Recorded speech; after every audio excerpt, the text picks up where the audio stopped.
Overall, really solid weekend. Yeah. What positives are you going to take away from these past few days? Hit it very nice. A lot of the stuff that I was working on has definitely carried over, which is good. Definitely from Century. Got another one coming. And just work out the putting. I feel like I gave myself a lot of opportunities out there.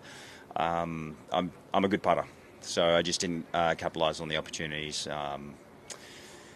I could tell that something was off when the initial hit of the putts. I could hear the putts jumping. So when you hear the kind of, it's not like a skid, it's like more of a like that. That's when it's difficult to control speed, and when it's jumping around a little bit, it's difficult to get the correct speed. And then obviously when you don't have the correct speed, then it's hard to hold the putts. And I could probably do a better job of painting a better picture before I hit the shot too, just being able to see the putt go in a little bit better. So overall, very happy with the week. Good start to the year. So just move into Torrey Pines. In addition to your solid start, having your family out here this week, just what does it mean to you to have their support out here and get to see them after you finish your rounds? It's definitely nice to have them on the road. We're very fortunate to be able to travel in a bus together. Very fortunate to be able to homeschool so that we can have them out there. So my wife is, hats off to my wife because she does all that work. It can get lonely out here, and that's why I think if they were at home, I probably wouldn't play too long, just because I wouldn't be able to see my kids grow up, and then I just don't like being on the road by myself. So, I'm very fortunate to be able to have them on the road with me. Anything from you, Chris? Yeah, absolutely.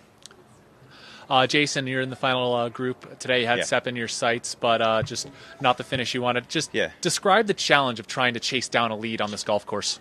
Yeah, I think, what did he finish at, 25? So I would have had to shoot 6, which is very doable out there. He just stayed one step ahead.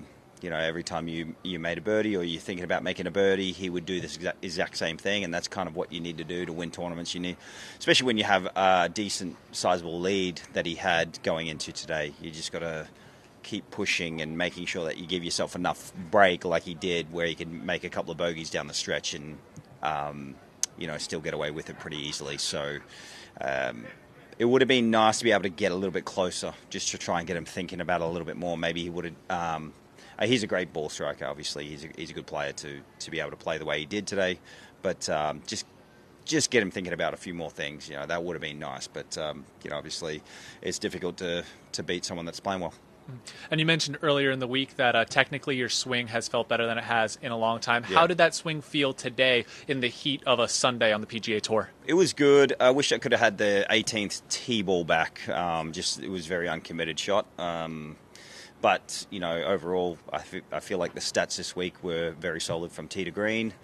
Could have done a little bit better on the greens, but, I think with lie loft adjustment and then also some putting practice, I think that should be back on top of it. And then short game felt pretty good. So overall, very pleased.